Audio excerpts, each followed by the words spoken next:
Quel rapport y a-t-il entre le figuier que Jésus avait desséché et la création de l'État d'Israël en 1948? La réponse dans quelques instants.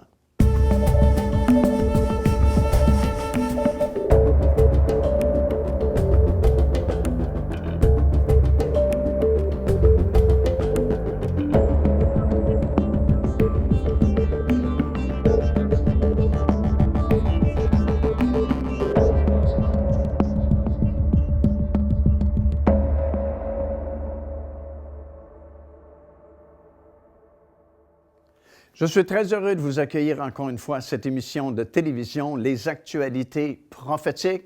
Et bien sûr, au cours de ces émissions, nous examinons les nombreuses prophéties de la parole de Dieu concernant le retour du Seigneur Jésus-Christ, l'établissement du royaume de Dieu sur la terre et notre règne avec lui pour toujours, pour l'éternité.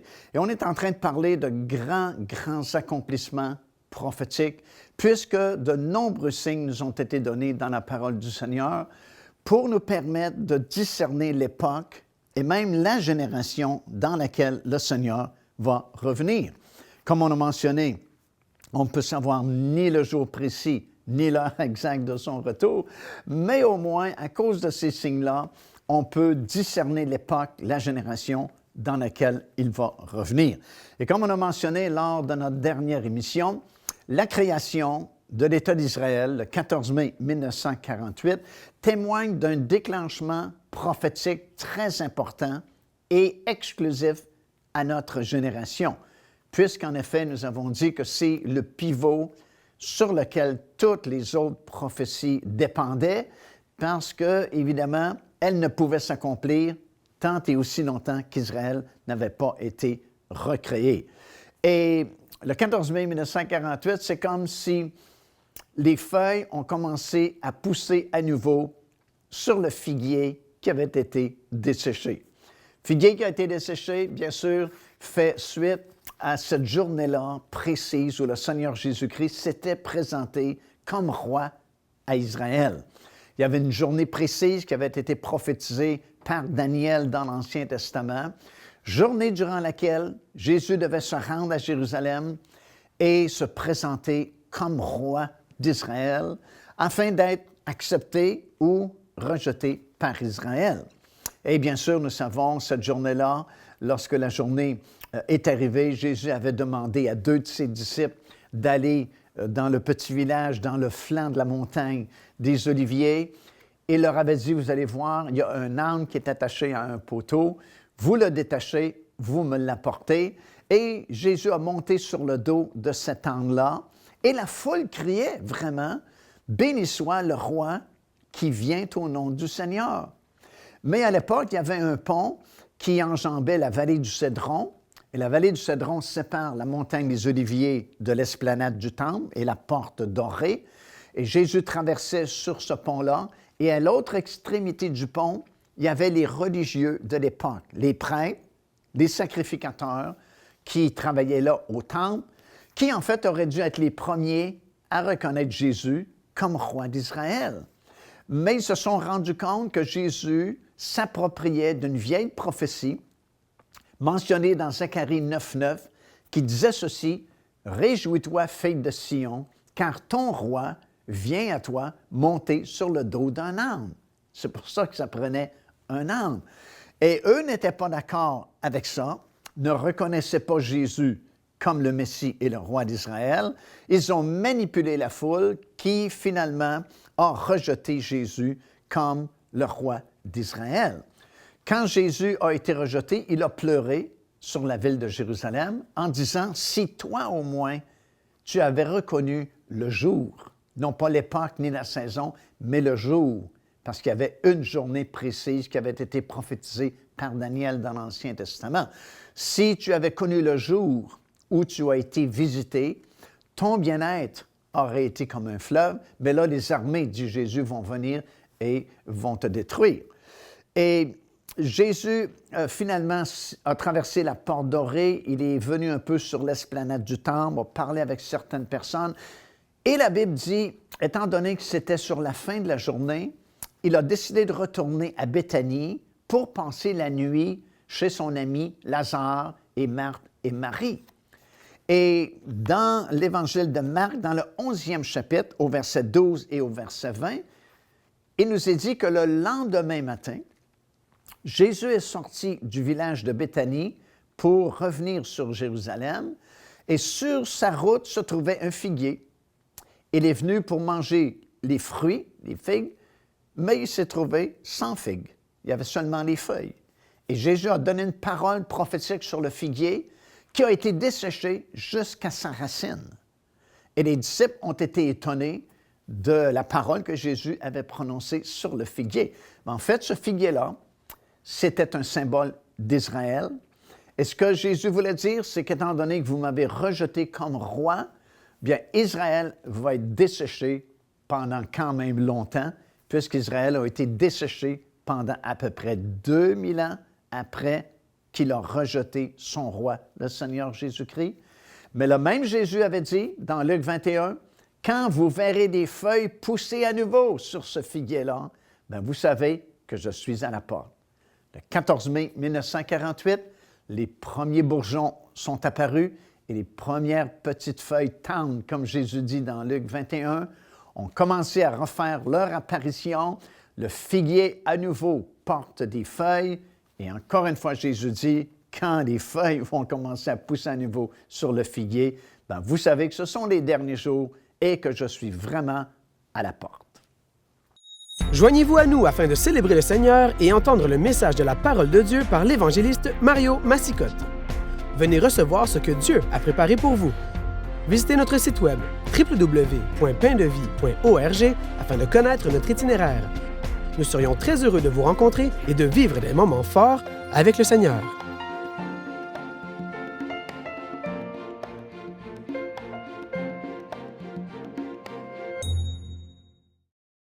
C'est quand même intéressant de voir les Écritures et de voir les gestes et les paroles qui ont été prononcées à l'époque où le Seigneur Jésus-Christ a fait son ministère, parce qu'il y a toujours un rapport avec quelque chose d'autre.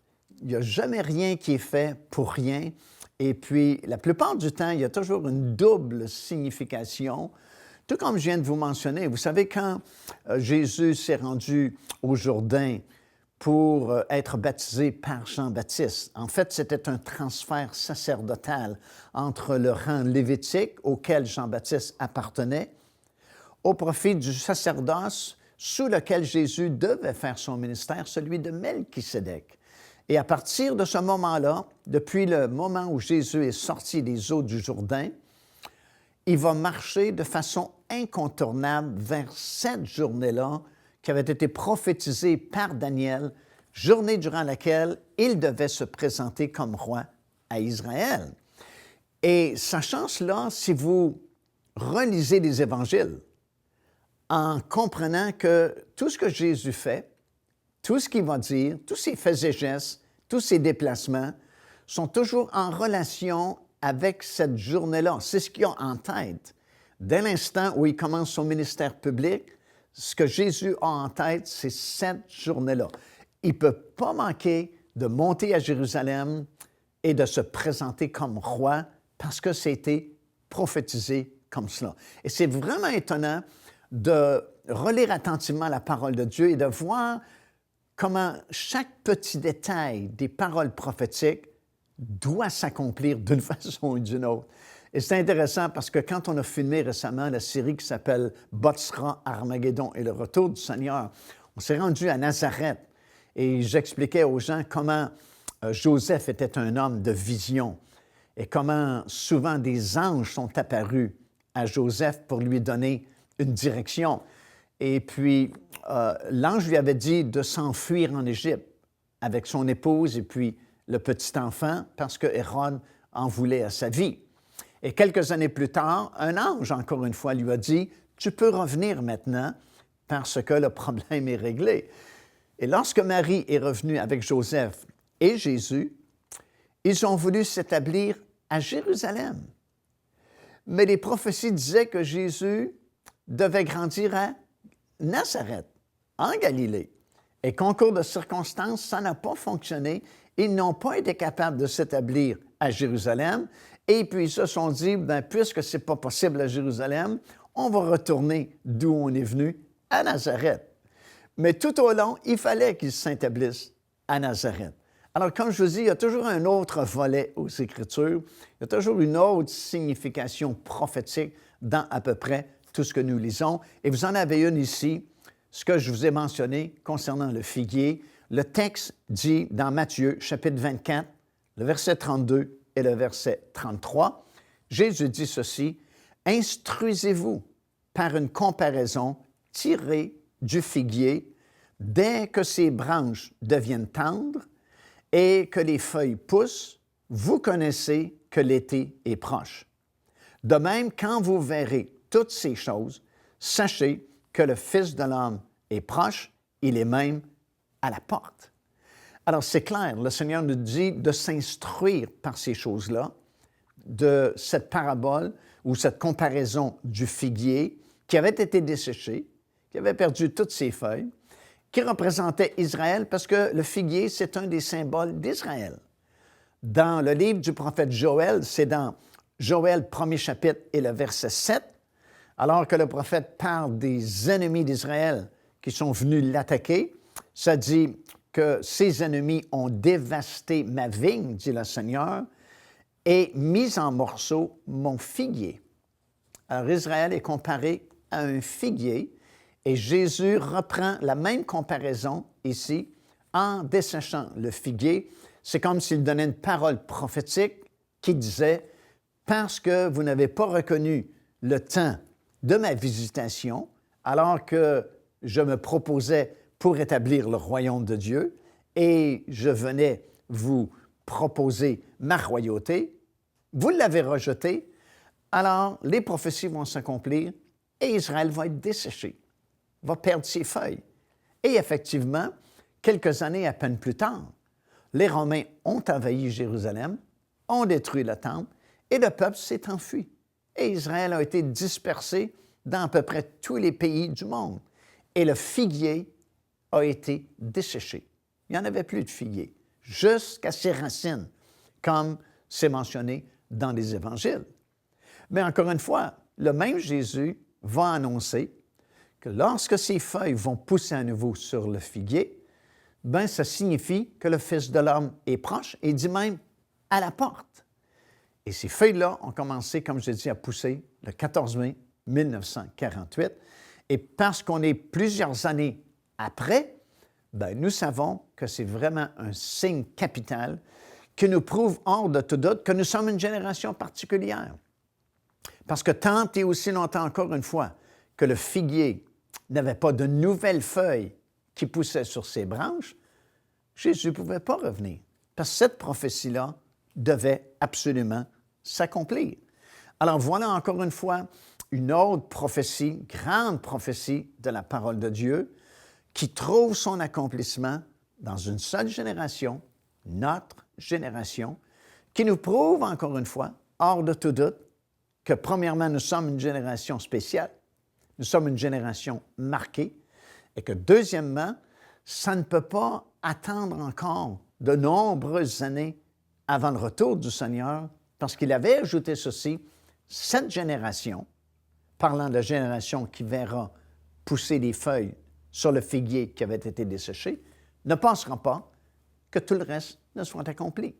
C'est comme il y a une précipitation, une accélération d'accomplissement prophétique à notre époque. Ça va très vite maintenant parce que le temps est très court et les autres prophéties doivent s'accomplir. Procurez-vous cet enseignement disponible dès maintenant sur notre site web au www.paindevie.org. En visitant notre boutique web, vous pourrez commander ou même télécharger les enseignements. Vous trouverez aussi plusieurs autres produits contenant des centaines de sujets pour votre édification. Alors, on est en train de parler d'accomplissement prophétique dans ces trois grandes catégories, comme nous l'avons mentionné, Israël, les nations et l'Église de Dieu, qui nous prouvent hors de tout doute que nous sommes une génération particulière parce que justement, nous avons vu et nous voyons encore l'accomplissement de ces grandes prophéties qui étaient pour être accomplies dans ces trois groupes. On est en train de parler au sujet du premier groupe, Israël, et on a vu le premier grand accomplissement prophétique, bien sûr, c'est la création de l'État d'Israël en 1948. Mais c'était suivi d'un deuxième grand accomplissement prophétique, la libération de la vieille ville de Jérusalem le 7 juin 1967, lors de ce qu'on a appelé la fameuse guerre de 6 jours, alors que l'Égypte avait décidé d'attaquer Israël, mais ne voulait pas attaquer seul Israël. Ils avaient formé une coalition de nations avec plusieurs pays qui font frontière avec Israël. Le seul pays qui était hésitant, c'était la Jordanie à l'époque, mais ils ont réussi à convaincre l'ancien roi Hussein de la Jordanie de s'enligner avec cette coalition, assurant qu'ils étaient tellement nombreux que c'est certain qu'ils vont détruire Israël. Et à l'époque, la Jordanie possédait la vieille ville de Jérusalem. Il contrôlait les lieux saints, la vieille ville de Jérusalem, et on avait promis à la Jordanie, comme récompense, de lui donner sous son contrôle toute la ville de Jérusalem. Mais le Mossad, qui est l'agence secrète israélienne, a appris que l'Égypte était pour faire une attaque surprise sur Israël, et c'est Israël qui a pris l'offensive. Ils ont détruit de façon spectaculaire toutes les fusées qui étaient sur les rampes de lancement de l'Égypte pointées sur Israël, et dans l'espace de 6 jours, non seulement ils ont été victorieux, mais ils ont regagné du terrain qu'ils avaient perdu. Et le 7 juin exactement, grâce à une bombe qui a éclaté tout près de la Porte des Lions, ça a permis à des commandos israéliens de traverser la Porte des Lions et de pénétrer de l'autre côté. Et lorsque vous traversez par la Porte des Lions, vous êtes juste en face du mur des Lamentations. Et dans l'espace de quelques minutes seulement, les soldats israéliens sont devant le mur des Lamentations. Il y a très peu de résistance qui a été offerte par l'ennemi. Dans l'espace de très peu de temps, se sont rendus maîtres de l'esplanade du Temple, du mur des Lamentations et de la vieille ville de Jérusalem. Et on a fait des déclarations fracassantes à l'époque, disant « Nous sommes entrés aujourd'hui dans le lieu très saint pour ne plus jamais en ressortir. » Et en cette journée-là, vous avez sûrement vu cette photo parce qu'elle a fait le tour du monde et on la voit encore souvent lorsqu'on parle d'Israël. Tous ces soldats qui sont devant le mur des Lamentations, qui ont retiré leur casque de soldats, ont placé le casque vis-à-vis leur cœur sur leur poitrine et ils regardent le mur comme si c'était Dieu lui-même. Parce que, écoutez, pour eux, c'était vraiment exceptionnel parce que Moshe Dayan, qui était le général de l'armée à l'époque, avait même dit qu'il n'avait fait aucun plan pour reprendre la vieille ville de Jérusalem. C'était comme un rêve inaccessible, mais c'est comme si Dieu leur présentait la vieille ville comme sur un plateau d'argent. Et Moshe Dayan avait déclaré qu'on ne partira plus maintenant de Jérusalem, maintenant que nous l'avons gagnée. Et ça faisait 2600 ans, imaginez-vous, que Jérusalem n'était plus au complet sous le contrôle juif. Parce que 2600 ans passés, c'est le roi Nabuchodonosor qui avait envahi Jérusalem, avait pris possession de la ville. C'était ensuite les Perses et les Mèdes, ensuite la Grèce, ensuite Rome, ensuite l'Empire ottoman et finalement la Jordanie jusqu'en 1967. Alors, c'était une grande victoire, mais surtout un grand accomplissement prophétique parce que Jésus avait déclaré dans Luc chapitre 21 que Jérusalem serait foulée aux pieds par les nations jusqu'à ce que le temps des nations soit terminé.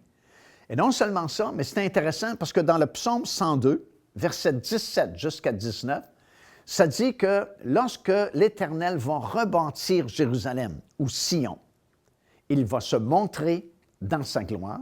Et dans ce même passage-là, ça dit qu'à l'époque de la libération de la ville de Jérusalem dans les derniers jours, Dieu va créer une génération qui va louer le Seigneur.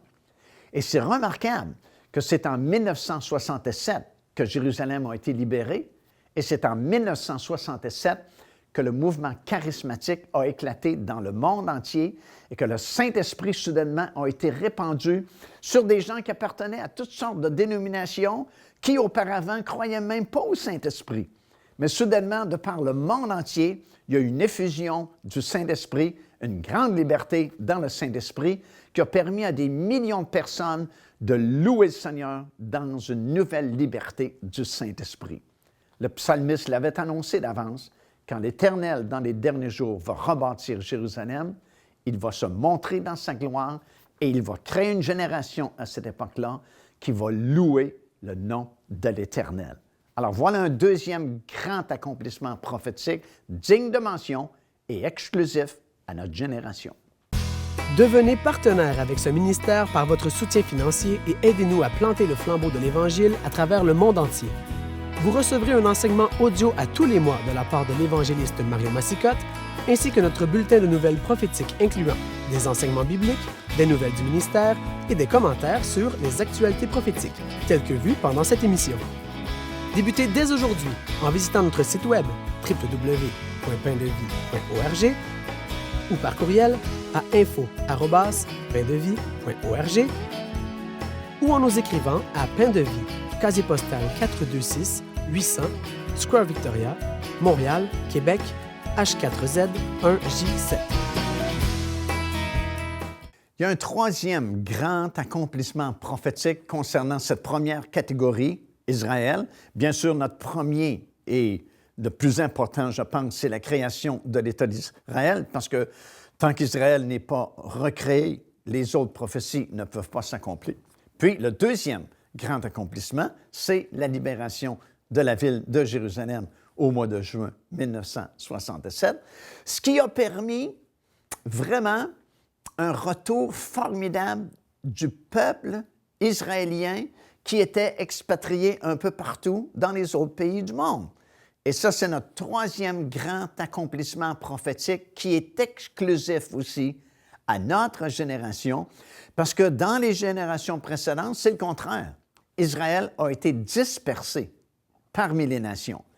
Mais vous avez des dizaines et des dizaines de prophéties dans votre Bible qui assuraient que dans les derniers jours, Israël était pour revenir de toutes ces nations-là et revenir s'établir dans leur pays.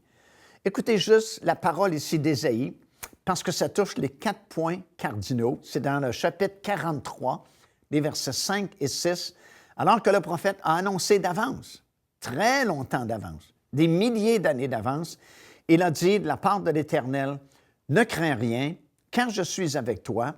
Je ramènerai de l'Orient ta race, et je te rassemblerai de l'Occident. Je dirai au septentrion, donne, et du Midi, ne retiens pas. » Alors, vous avez une parole ici assez formidable, parce que des milliers d'années avant que ça arrive, le prophète parle aux 4 points cardinaux de la part de Dieu. Il dit, je vais ramener ta race de l'ouest, je vais la ramener de l'est, je vais même dire au nord, donne, c'est un ordre, et je vais dire au Midi, ne retiens pas mon peuple pour qu'il puisse revenir s'établir dans son pays. Nous avons le privilège de vivre à cette époque-là, où nous avons vu des centaines et des centaines de milliers de Juifs revenir de différents pays du monde et s'établir en Israël. Ils sont venus de l'Est, sont venus de l'Ouest, sont venus du Nord et ils sont venus du Sud. Et parmi tous ces exodes à la renverse, parce qu'ils sont revenus s'établir en Israël, ce qu'on appelle l'Aliyah, qui veut dire le retour, parmi les 4 points cardinaux, c'est probablement le Nord qui est le plus impressionnant, parce que le Nord, c'est surtout la région de la Russie, où il y avait beaucoup de Juifs qui vivaient là-bas. Et dans les années passées, c'était interdit par loi à tout Juif de revenir s'établir, même si Israël avait été recréé. Mais vous savez ce qui est arrivé? Dieu avait dit au Nord, donne, c'est un ordre, c'est un commandement. Et il y a un M. Gorbatchev qui est venu au pouvoir, qui a changé les lois russes, qui a fait sauter la loi du non-retour et qui a permis à des milliers et des centaines de milliers de Juifs de sortir de Russie et revenir s'établir en Israël. Ils sont près d'1,5 million qui sont sortis de Russie et qui sont venus en Israël. Une certaine année, au plus fort de l'immigration juive russe en Israël, on venait, nous, d'atterrir avec la compagnie El Al à Tel Aviv, avec un groupe qui venait du Canada. Et à l'aéroport, cette année-là, il y avait une effervescence, une activité inhabituelle. Et c'est comme si les gens étaient énergisés, étaient excités. Et je demandais à le représentant de l'agence qui nous servait là-bas à Tel Aviv, mais qu'est-ce qui se passe aujourd'hui? Il y a tellement de gens ici à l'aéroport, tellement de gens dans l'aérogare, puis tout le monde a de l'air surexcité. Et il m'a dit, tu n'as pas connaissance de ce qui vient de se passer. Mais il dit, avec votre avion en provenance du Canada qui vient d'atterrir sur le tarmac ici, il y a 3 autres gros 747 qui viennent d'arriver de Russie qui contiennent des centaines et des centaines et des centaines de Juifs russes qui reviennent s'établir en Israël. Et ces gens-là sont venus, ont quitté leurs travaux aujourd'hui, ont quitté leur emploi pour venir à l'aérogare pour voir, me dit-il, l'accomplissement des prophètes de la Bible. Et moi, ça m'avait touché parce que je me disais, ces gens-là qui m'ont parlé ne sont même pas sauvés, connaissent même pas le Seigneur Jésus-Christ et l'importance de ces prophéties dont on parle au cours de ces émissions, mais ces gens étaient venus, ils avaient quitté leurs travaux, leur emploi séculier pour venir voir l'accomplissement des prophètes de la Bible. Wow! Nous vivons un temps vraiment particulier. Aucune autre génération avant nous n'a vu cela. Et en Israël, si vous pouvez y aller aujourd'hui, vous allez voir ces centaines de milliers de Juifs russes. Ils sont partout. Ils sont dans l'hôtellerie, ils sont dans la restauration, ils sont chauffeurs de taxi. Vous les voyez partout dans la vie sociale en Israël parce que les paroles des prophètes sont maintenant accomplies. Une grande proportion des Juifs qui avaient été dispersés dans le monde entier sont revenus, sont maintenant établis en Israël. Ils ont accompli les prophéties, les paroles des prophètes de l'Ancien Testament. Et ça prouve, encore une fois de plus, que nous sommes une génération particulière et c'est un événement exclusif à notre époque. Car Dieu a tant aimé le monde qu'il a donné son Fils unique, afin que quiconque croit en lui ne périsse point, mais qu'il ait la vie éternelle. Téléchargez gratuitement l'enseignement « Le salut, c'est quoi ?» en visitant notre site web www.paindevie.org et recevez la grâce merveilleuse que Dieu vous offre. Alors, à la lumière de ce que nous entendons, nous savons de façon certaine que nous sommes une génération particulière et qu'il y a beaucoup d'événements prophétiques, de grands accomplissements prophétiques qui sont vraiment exclusifs à notre génération, qui n'ont pas été accomplis ou vus par les générations précédentes. Alors, même si pendant longtemps on a dit « Jésus revient bientôt », et c'était bon de le dire aussi, bien nous, à notre époque, dans notre génération, nous pouvons le dire d'une façon nouvelle et d'une façon certaine, parce que lui-même a dit « Quand vous verrez ces choses, vous savez que je suis à la porte. » Alors, Jésus est à la porte. Il doit revenir bientôt. Et l'important, c'est de le connaître. L'important, c'est d'être prêt afin de monter avec lui dans les airs, éviter les troubles et les tribulations des derniers jours et vivre avec lui dans son royaume qui va bientôt être établi. Et si ce n'est pas déjà fait, si vous ne l'avez pas déjà accepté, faites-le aujourd'hui même. Contactez-nous et on pourra vous aider à connaître Jésus vraiment comme votre Seigneur et Sauveur de votre vie et régner avec lui pour l'éternité. Procurez-vous cet enseignement disponible dès maintenant sur notre site web au www.paindevie.org. En visitant notre boutique web, vous pourrez commander ou même télécharger les enseignements. Vous trouverez aussi plusieurs autres produits contenant des centaines de sujets pour votre édification.